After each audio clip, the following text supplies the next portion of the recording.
الحمد لله رب العالمين والصلاة والسلام على المبعوث رحمة للعالمين وعلى آله وصحبه أجمعين. ربنا أرنا الحق حقا وارزقنا اتباعه وأرنا الباطل باطلا وارزقنا اجتنابه واجعلنا من الذين يستمعون القول فيتبعون أحسنه. Shimweni kuzoni bya Allah subhanahu wa ta'ala, amahoro n'umugisha bisakare koherejwe kubisari impuhwe kuri bose, intumwa yacu n'umucunguzi wacu Muhammad mwene Abdullah, nayo mahoro asakare ku bantu be n'abasanyanyendo be n'abakurikirana azakomeza kubakurikira mu kujya neza kugera ku munsi w'imperuka. Mu biganiro byashize twaganiriye ku cyaha gihambaye kurusha ibindi byose. Icyo si ikindi ni uguharira Imana, ni ukudaharira Imana amasengesho yayo, ukayibangikanya n'ikiremwa icyo ari cyo cyose cyangwa se n'ikintu icyo ari cyo cyose mu masengesho yayo, aribyo twise shirk. Ibangikanya ni icyaha gikomeye cyane, kandi ni icyaha wenda hari uwakumva abantu bagisubiramo ku bwinshi akibaza ati kuki iki cyaha kigaruka ku bwinshi, kuki ari cyo kigishwa ku bwinshi? Yego, nicyo kigomba kwigishwa ku bwinshi kubera ko ari cyo gikomeye Imana yatubujije, nacyo gikomeye intumwa y'Imana yatubujije, nacyo gikomeye abamenyi b'idini aho ariho hose babuza abantu. Nta ntumwa n'imwe uretse ko abujije abantu bayo kubangikanya Imana subhanahu wa ta'ala. Ikibabaje rero kubera ko imiterere n'uburyo Imana yaturemyemo, abantu bifuza gusubiza ibibazo by'ubuzima bwabo mu buryo bwihuse, nibyo bitwara bamwe na bamwe ugasanga biguye mu ibangikanya mu buryo runaka.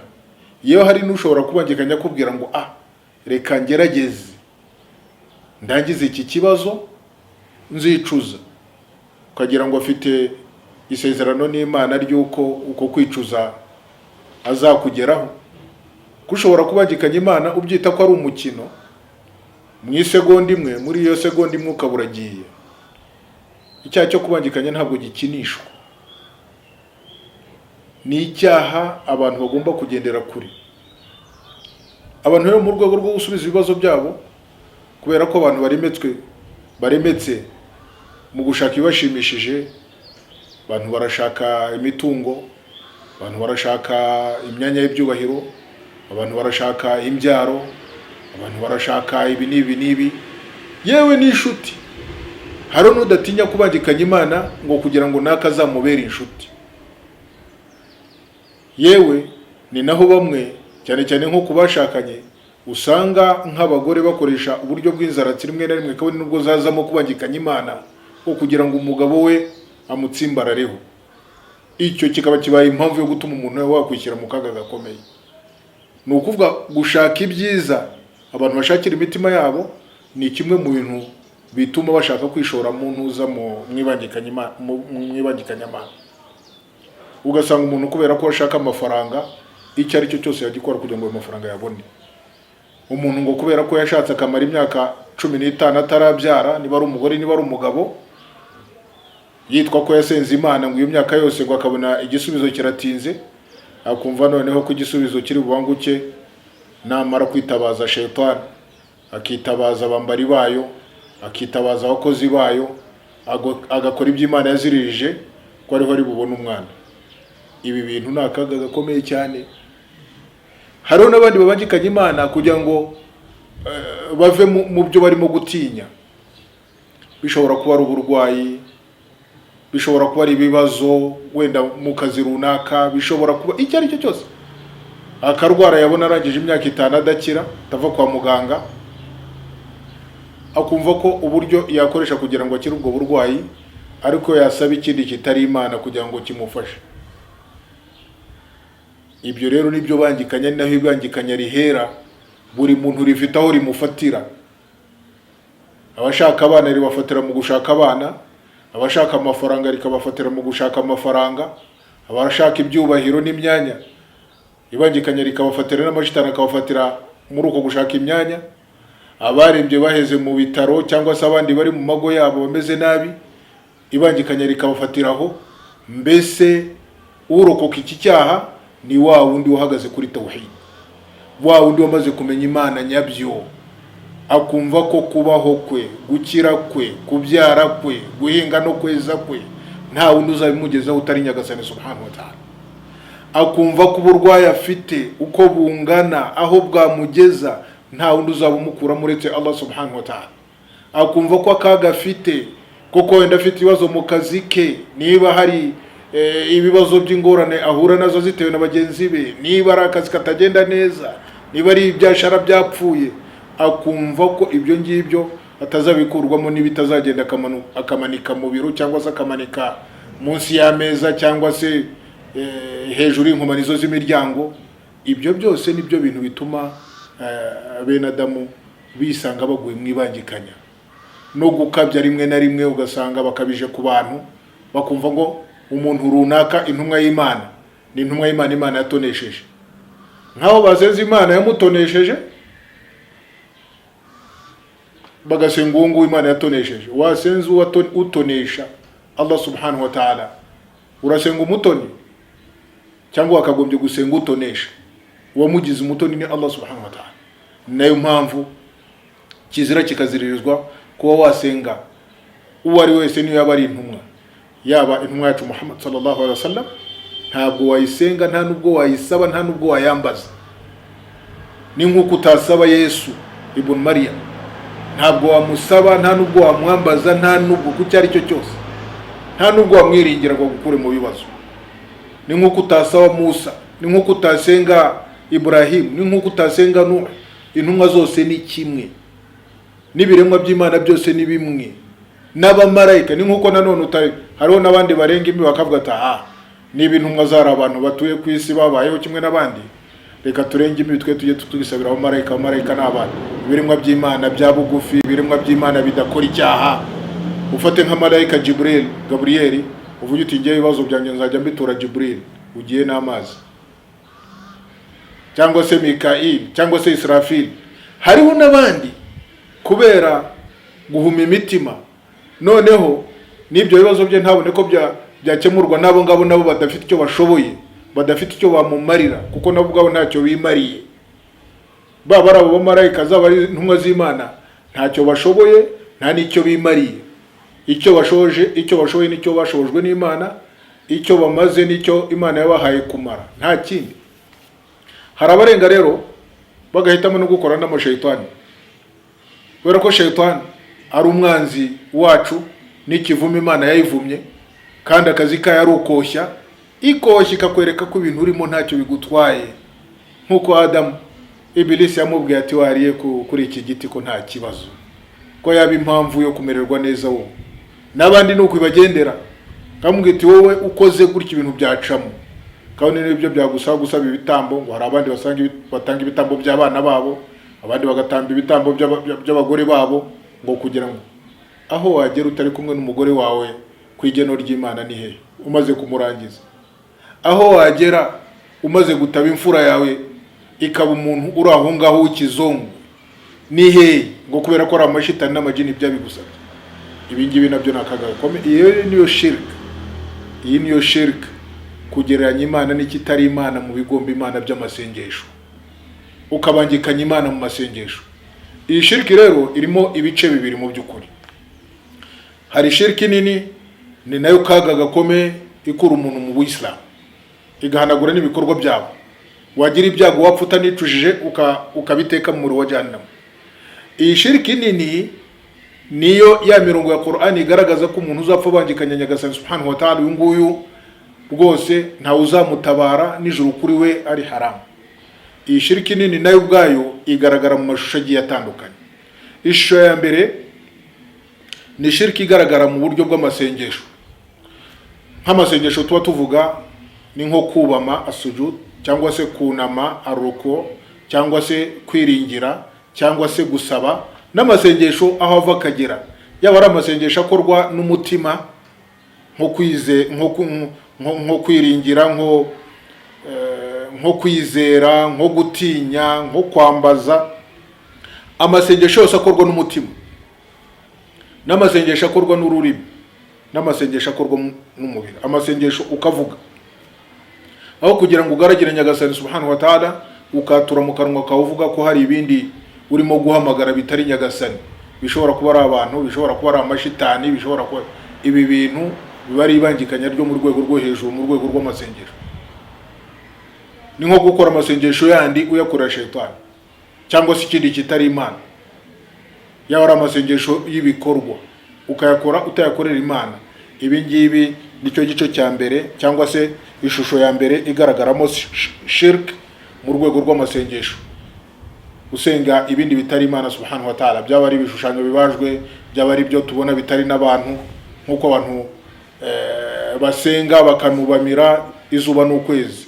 Imana muri Qur'an avuga iti la tasjudu lishamsi wala lilqamari wasjudu lillahi alladhi khalaqahunna in kuntum iyyahu ta'budun.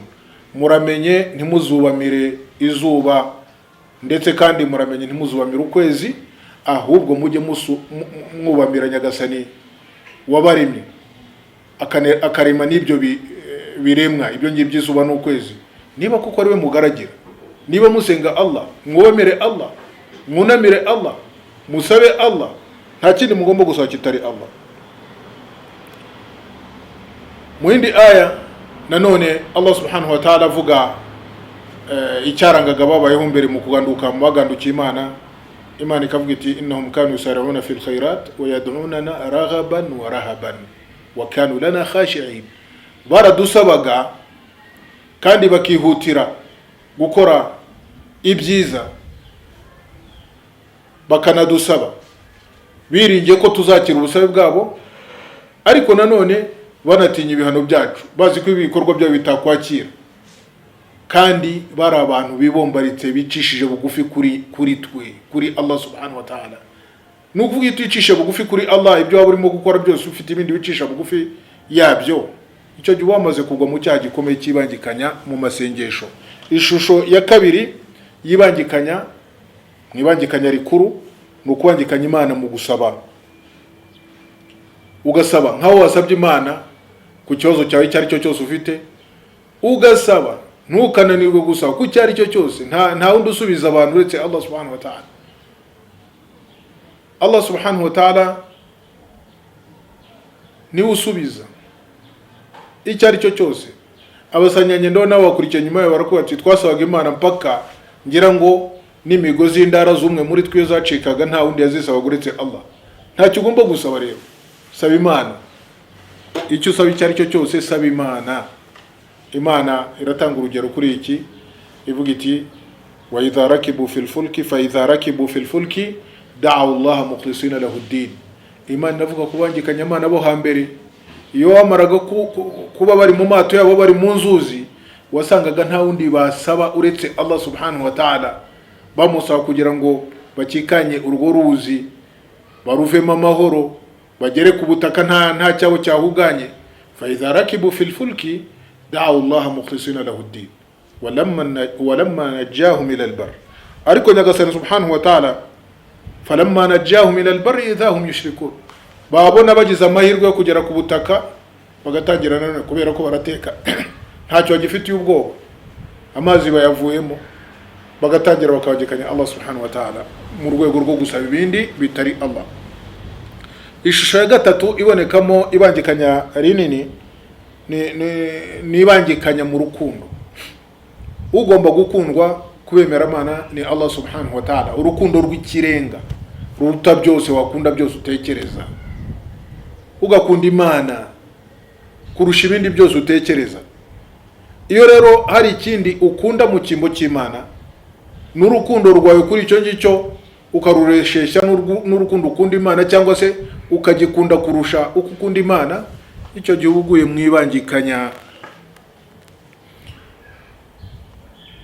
Imana muri Qur'an iravuga iti wa minan nasi man yattakhidh min duni Allahi andadan yuhibbunahum ka hubbillah walladhina amanu ashaddu hubban lillah. No mu bantu hari abandi bashyiraho ibindi bintu bakunda mu kimbo cy'Imana nkuko bakunda Imana. Nta ugomba gukunda nk'Imana, nta n'icyo wagereranya n'Imana mu rukundo rukugomba wowe. Kunda Imana kurusha ibindi byose, ntacyo ugomba gukunda kurusha Imana. Imana niyo iri hejuru ya byose. ariko Imana igashimangira iti abemeramana bo urukundo rwabo rurakomeye ku Mana subhanahu wa ta'ala. Ikindi gice cyangwa se ishusho yindi igaragaramo ibangikanya rinini rigiri ni ibangikanya rigaragara mu mugambi. Igihe iyo urimo gukora ikintu umugambi wawe utawereje Imana, hari ikindi ushaka kitari Imana, icyo gihe ubuguye mu ibangikanya mu rwego rw'uwo mugambi ufite. Imana muri Qur'an iravuga iti man kana yuridu alhayata ad-dunya wa zinataha nuwaffi ilayhim a'malahum wa hum fiha la yubkhasun ulaika alladhina laysa lahum fil akhirati illa an-nar wa habita ma sana'u fiha wa batilu ma kanu ya'malun. Imana muri aya iravuga iti uzaba ashaka ubuzima bw'isi n'imitako yabo, abangaba Allah subhanahu wa ta'ala azabaha ibyo bashaka. Ni ukuvuga nta kindi umuntu kimushishikaje uretse ubuzima bw'isi n'imitako yabo. Imana izabiguha kandi nta na kimwe Imana itazagwa mu byo urimo gushaka. Ariko ubwo niba ushaka ikitari Imana, nawe igihe ntikizagera ngo ujye gushaka Imana ko Imana utigeze uyishaka. Imana niyo mpamvu ishimangira hano muri izi aya za nyuma ivuga iti abo ngabo nibo batazagira icyo bibonera ku munsi wa nyuma uretse umuriro gusa, kubera ko ntabwo bashakaga Imana mu migambi yabo no mu bikorwa byabo, bashakaga ubuzima bw'isi, bashishikajwe no kugera aho yumva ashaka kugera, nta kindi, Imana akayibagirwa. Abo ngabo n'umuriro bazahura nabo, kandi ibikorwa byabo bakoraga bikazahanagurika kandi bikanapfa ubusa, n'ibyo bakoraga byose bikaba nta gaciro bifite imbere y'Uwiteka subhanahu wa ta'ala. Ni ukuvuga ko umuntu ugomba kuba ufite umugambi mwiza mu byo urimo gukora. Ntubikore kubera gushaka iyo si nyine n'imitako yayo, ubikore kugira ngo bigufashe, ariko igikomeye cyane ushaka inkunga unashaka Imana subhanahu wa ta'ala. Hanyuma indi shusho ibonekamo ibangikanya rinini ni ishusho yo kubangikanya mu rwego rwo kubaha. Ukubaha ni mu rwego, ntabwo mvuga ngo kubaha bifatwa nka shirki cyangwa se bifatwa nk'icyaha, ko kubaha nanone biri mu mico myiza abantu dutozwa. Kubaha ndimo kuvuga hano ni kwa kundi kubaha umuntu bikagera naho kubwira ngo iki kireke kirazira, n'iki gikore ndakiziruye. Icyo gihe umuntu umufashe nk'Imana. Imana niyo yihariye kuziririza no kuzirura. Iyo umuntu yera kuziririza akanakuzirurira, ubwo wamugize Imana nawe, icyo gihe ubuguye mu ibangikanya ryo kubaha rirenze. Niyo mpamvu Allah subhanahu wa ta'ala muri Qur'an agira ati ittakhadhu ahbarahum wa ruhbanahum arbaba min dunillah, bafashe abasenga babo n'abamenyi babo babagira Imana mu kimbo cy'Imana. Abasanyanyendo babajije intumwa y'Imana Muhammad sallallahu alaihi wasallam ati babagize Imana se gute ya Rasulullah? Babagize Imana bate? Intumwa y'Imana aravuga iti ntabwo babaziruriye se bakabyemera, ntabwo baziririje se bakabyemera, nta nubwo ahubwo bagize n'ikibazo ari bajya gupfukama imbere basaba n'intuza no kubabarirwa ibyaha. Ati icyo ngicyo rero nicyo kikwereka ko baguye mu ibangikanya, kubera ko iyo ugeze aho ubaha umuntu ukaziririza ibyo Imana yaziruye, ukazirura ibyo Imana yaziririje, wamaze kugwa wamugize Imana yawe. Hanyuma noneho hakaza irindi bangikanya rishingiye ku irari ry'umutima.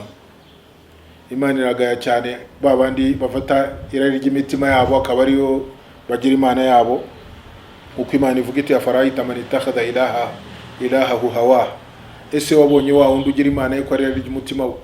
Iryo rari ry'umutima wawe wabona aho uri buribone ku kiguzi icyo ari cyo cyose, ukagikora niyo byakuviramo kubangikanya Allah subhanahu wa ta'ala.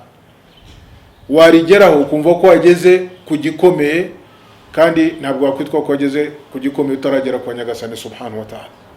Aka ni akaga gakomeye. Ibi byose ni amashusho rero agenda anagaragaramo uburyo abantu bagenda babangikanya, haba ari mu gusaba, haba ari mu gukurikira, haba ari mu kubaha, haba ari mu rukundo, haba mu bintu bigiye bitandukanye. N'ingero ni nyinshi, tuzakomeza kurambura ingero zigiye zitandukanye ku bintu bigaragaramo ibangikanya. Igice cya kabiri cy'ibangikanya rero n'ibangikanya ritoya. ibangikanya ritoya rigira ntabwo rigereranya n'irinini, nubwo ugize ibyago akarigwamo. Ni ibyago niko umuntu yabyita nubwo bari we urihisemo. Uyu nguyu hari ikigabanyuka ku myizerere no ku idini. Ntabwo idini yawe ishobora kuba yuzuye neza, nta nubwo imyizerere yawe ishobora kuba itunganye muri wowe urangwa no kugwa mwibangikanya ritoya. Kandi nubwo ritagukura mu Busilamu, ntirihanagura ibikorwa byawe, kandi ntizabe impamvu yo guhora mu muriro iteka, ahubwo ukazaba nk'abandi bose bakoze ibyaha karundura nyamukuru bitari shiriki nini, ukaba munsi y'ubushake bw'Imana. Imana yashaka ikakubarira cyangwa se ikaguhana kubw'ubutabera bwayo, ariko mu by'ukuri shiriki ntoya nayo ni icyaha gikomeye kurusha ibindi byaha abantu babona ko ari biri mu byaha bikomeye bitari shiriki, cyane cyane iyi shiriki ntoya. Iyi shiriki ntoya rero ifite ingero, igaragarira cyane cyane nko mu gukorera ijisho. Gukorera ijisho, umuntu agakora igikorwa niba ari ugutanga, akajya ari imbere y'abantu akigayura ibyo atanga byose akabitanga kugira ngo abantu bamuvuge imyato cyangwa se bamushime. Haro nawe ikora wenda niyo yaba ari mu masengesho, akajya hari agataka isengesho rye, abantu bakabona ko arimo gusari, harimo kutunganya, kumba atari kugira ngo Nyagasani amwishimire, ari kugira ngo abantu bamubone. Iki gihe wamaze kugwa mu kaga gakomeye, kuko ibyo urimo gukora ntabwo ubikora kubera Imana, urimo urakorera ijisho. Gukorera ijisho rero ni shiriki ntoya, ni nko kurahira ku kindi kitari Allah subhanahu wa ta'ala. Ntumwa y'Imana yabujije abantu kurahira ku kindi kitari Allah. Uzajya urahira ku kindi kitari Allah azaba abangikanyije cyangwa se azaba abaye umuhaka. Ugomba kurahira ku Mana subhanahu wa ta'ala, biba bihagije. Nta mpamvu yo kurahira kuri basogokuru bawe, nta mpamvu yo kurahira ku bana bawe, nta mpamvu yo kurahira kuri iki na kiriya, ku matungo utunze. Apa, kirazira mu Islamu, kikaziririzwa umuntu kurahira ku kindi kitari Imana. Iryo nibangikanya ritoya. Hariho n'uburyo abantu usanga mu rwego rwo kwishimira ibyiza biba biri ku muntu, ukumva wenda waramufashije kubera ko ari Imana yakugize impamvu kugira ngo umufashe, ukumva arakubwira ati ibyo Imana yashatse nawe ugashaka. Iryo nibangikanya ritoya. Ntabwo Imana ishaka ngo n'umuntu ashake, ntibijya bibaho. Ibyo Imana ishatse nibyo biba. Wowe ubushake bwawe buri munsi y'ubushake bw'Imana. Iyo Imana yashatse, icyo ushaka gukora niho gishoboka, naho ubundi ntabwo bishoboka. Iyo ubwiye rero umuntu ngo iyo bitaba ubushake bw'Imana nawe, icyo gihe ubuguye mu cyaha gikomeye cyo kubangikanya Imana n'uwo muntu wundi urimo kuvuga ngo niwe wabishatse. Yabishatse ati, ese uramuringanyisha n'Imana? Icyiza, niba ubona hari icyiza yaba yaragukoreye kubera Imana, wenda wavuga uti iyo bitaba ibyo Imana yashatse, hanyuma nawe ukagira uruhare ugashaka kugira ngo bigende bityo. Hanyuma ubushake bw'abantu buza nyuma y'ubushake bw'Uwiteka subhanahu wa ta'ala. Ni nko kuvuga ngo iyo bitaba Imana, nk'umuntu akaba yari mu kaga ahantu, cyangwa se nta kaga k'uburwayi, nta kaga ko kubohwa, nta kaga ko k'ibibazo runaka bigiye bitandukanye mu buzima, mwazahura noneho atekanye akavuga ngo iyo bitaba Imana nawe, ni ukuvuga ko se uwo muntu nanone umugeranyije n'Imana, umurenganyishije n'Imana mu kukurokora. Ntabwo ibintu bibaho. Uwo muntu aba yaragufashije kubera ko ari Imana iba yegereye kwagufasha. Niyo mpamvu Imana yonyine ugomba kuvuga uti laula Allah wahdahu. Iyo bitaba Imana yonyine, kiriya cyago, kariya kaga ntabwo nari kukavamo. Cyangwa se wakumva nawe ushaka kugiraho umushyira, uwo nguwo ubona ko hari icyo yagukoreye ko Imana ibishaka, ukavuga uti laula Allah thumma. Iyo bitaba Allah hanyuma wowe, aka kaga nari mfite ntabwo nari kukavamo, ntabwo kari kurangira. Iyo ni indi shusho nanone igaragaramo ibangikanya Imana. Allah subhanahu wa ta'ala muri Qur'an aragira ati, faman kana yarju liqa'a rabbih falyamal amalan salihan wa la yushrik bi ibadati rabbih ahada. Wizeye ko azahura na Nyagasani we, azajya akora ibikorwa bitunganye, nubwo ibikorwa yereje Imana kandi biri ku murongo n'imigenzo y'intumwa y'Imana, kandi ntazabangikanye na Nyagasani we icyo ari cyo cyose. byaba ari mu mvugo nk'izi ngizi twamaze kugaragaza hano. Ibyo Imana yashatse nawe ugashaka, iyo bitaye Imana nawe kurahira ku kindi kitari Imana, n'ibindi bisa nk'ibi ngibi. Niyo byaba ari imvugo, ntuzatinyuke ko wabangikanya Imana mu bikorwa, ko wabangikanya Imana mu mvugo, ko wabangikanya Imana mu myizerere. Ni icyaha gikomeye cyane. Iyi niyo shirki rero, nabyo bice igabanyijemo. Igice kinini kiboneka muri ziriya shusho twahereyeho, n'igice gitoya kiboneka muri izi shusho. هذا وصلى الله وسلم وبارك على محمد وعلى آله وصحبه وسلم والحمد لله رب العالمين والسلام عليكم ورحمة الله وبركاته.